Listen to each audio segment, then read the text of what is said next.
Hi everyone, welcome back to Rocksteady and to part 6, I think, is it, of my journey.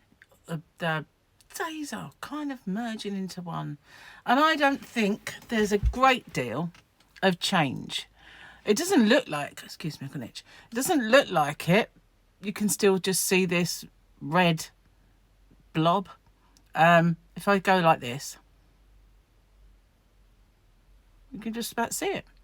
So, seriously, it's not really changing very much using this cream. And they did say that it might not. And I'm sorry, my nose looks really, really red. It's the only part of me that hasn't got any powder on it. So normally, it wouldn't be this red as well if I weren't doing this. I mean, obviously, that's the only real change that I have, is the fact that it's redder. Sorry, that's a lorry going by. We do have these lorries kicking up a lot of dust. Anyway, just in case you wondered what that noise was. So, I'm kind of wondering, really, I've been wondering since I watched a few videos whether or not should be doing my whole face rather than just my nose. The videos I've seen, they said the first time you ever do this, so this implies I might have to do it again, don't do this area or this bit. You kind of like the kind of trenches, if you, for want of a better word, because that reacts so much quicker than everything else. So they recommend that you just do this area and kind of here. So I don't know whether I should or not, because I've got this little patch here, which when I first, I thought it was a spot when it first came up, but it's, when I look at it now, it does look like a little dry patch, and I think, well, if it was a zit, it would have gone. So it was just the GP, and I say that, don't mean that to sound in any way kind of like they're rubbish, but they're not a specialist. Like if I had seen the dermatologist, he might have been able to look and said, yeah, you kind of need to do. And he might have had better techniques, because a lot of the ones that I've watched, well, I say a lot, I've only watched about 2, but 3, are American, and they're American doctors. They're either an American dermatologist or an ex-plastic surgeon that's got it himself and is using the cream. And they do it differently. That rather than do the cream for 3 weeks to a month, like I've been instructed, they recommend using another cream alongside it and doing it for 4 days and then leaving it. And that seems to work from what they call the inside out rather than the outside in. So by applying this every single day thinly, it's working from the outside in. Whereas if you do it thickly with this vitamin D cream, it's inside out. Don't get it, but I'll take the word for it. So yeah, I kind of feel like this is going to be something that is going to be ongoing. You know, obviously I might get more of them, but whether I'm actually doing the recommended way that is recommended by dermatologists now, or whether I'm just treating a minute area of my body when it should be this whole area, I don't know. I don't feel like I have any dryness or dry patches of skin on my arms, hands, or anywhere else.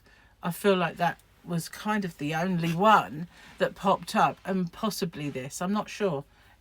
It's, you know, time will tell, I guess. Hopefully I will get an appointment through for a dermatologist at some point. But it is having a bit of a psychological effect on my life. And although I'm not one to talk about mental health issues, I'm really, I did a video ages ago about men's mental health, because it was a subject quite close to my heart at the time. But I don't really bang on about my mental health and all that sort of thing. I've always been quite a strong person that copes with just about everything thrown at me. The only times that I've not is of times of bereavement, you know, quite big things, like when my mother died, my father died. Those things, you know, are different. So, but the rest of the time, even when things are eating away at me, most people on the outside of my inner circle wouldn't know, because I can usually wear it on my chin, on my broad shoulders. That doesn't to say that I don't feel it, but I do tend to use humour to mask it and b kind of cope. Anyway, it has been having an effect for sure, upon my mental health. Not to be jumping on a bandwagon, but obviously it does play on your mind, and I know that it has. Not necessarily because, like I say, I don't tend to wear it, you know, visibly. How it manifests itself with me is that I become a bit quiet.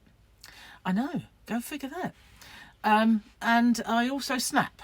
And poor Gary, he's the one who's closest to me. So he's the one that I might get irritated and snap because there's kind of stuff on my mind. And it brought it home to me the other day when I was in the car, and he said, you know, why are you having a pop at me? And I'm like, maybe it's because this is happening to me.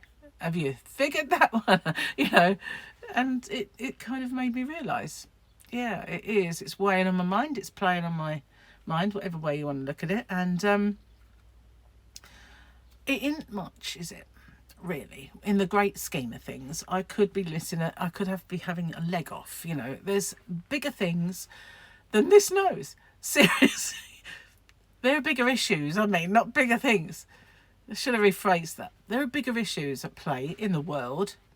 That's not to say that it isn't, you know, something that I should feel concerned about. And but I give myself a bit of a talking to from time to time and put it in perspective.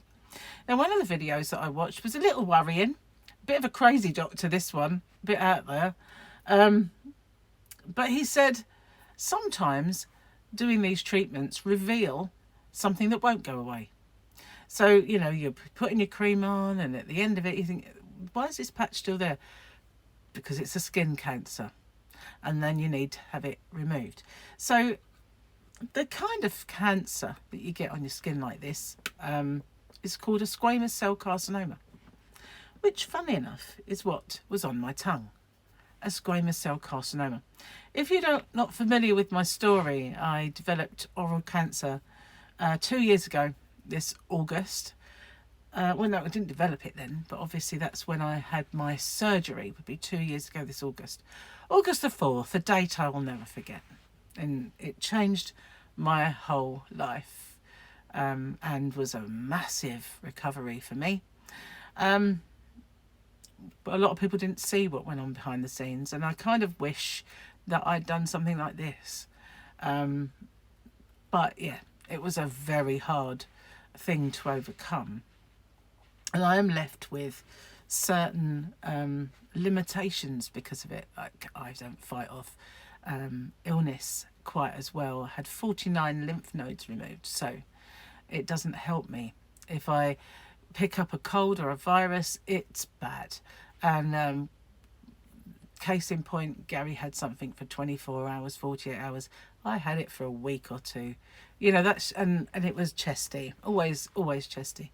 So yeah, I have to watch it.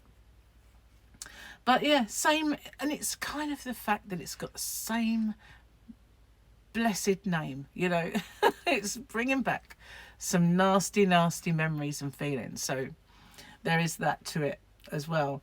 But I guess when you start a treatment, you're kind of feeling a bit philosophical about it. You're starting your journey, but you get to about day 5, day 6, you know, anywhere where you're kind of in the middle, and you just think, oh my God, you know, especially as there's no real change, you know.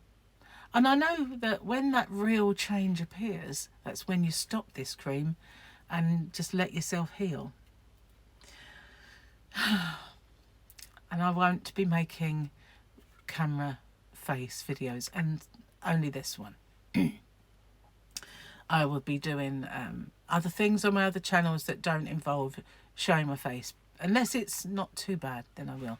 But the only place that I will be showing that is here for the purposes of this journey. Anyway, let's get on with it. I've rabbited on long enough. So again, a little bit has popped up. One thing that the plastic surgeon guy, it was a crazy doctor. One thing the crazy doctor mentioned is the shelf life of this stuff is years. People can still use it 15 years after it was prescribed. So, like I said, I think a lot of these people use it as some kind of beauty treatment, as a kind of chemical peel. That's what I feel. That it's being kind of used that way because why would you? I guess because, you know, in America, that guy did mention how much it costs. Well, obviously we've got the NHS here, so it costs me nothing. It costs me nothing now, but it would if I was still paying for my prescriptions. It would cost me, I suppose, say that knows now, £10 something per month to actually get all of my prescriptions. So yeah, the little tiny bit that comes out, you know, goes a long way. Well, actually, it hasn't got to go a long way. It's not, although it does feel like a gigantic nose on my face that's bright flaming crimson. It really isn't that big, is it? It's not like a massive area to cover. So there we go. I brought myself in a wipe this time to get rid of it off my fingers until I can go wash them properly, because I don't want to keep it on my fingers. And yesterday I dipped it into a drink of water and wiped it off that way. So today I thought, you know, you've got these beauty wipes from Superdrug. They're not paying me to say that, by the way. Yeah, then micellar water, which is what I usually use on my face anyway. So yeah, I thought, oh well, I'll give it a good wipe off. That way I haven't got to worry about whether I need to go wash my hands straight away. So yeah, night and morning, day 6, is it? 5, 6? I think it's 6 for me. So no change. There are subtle changes. I don't know if I can get close enough to show you, but there are little dots appearing. Like, it looks like there are spots appearing on it. I don't think it's going to show. Bumps. There are bumps appearing. One of those doctors did mention, sorry, I touched it, so I'll get the one, that you will get those bumps appear. So that is a natural and proper reaction. They're not, you know, not out of the ordinary. Anyway, thank you for watching, and I'll see you on the next one. Bye for now.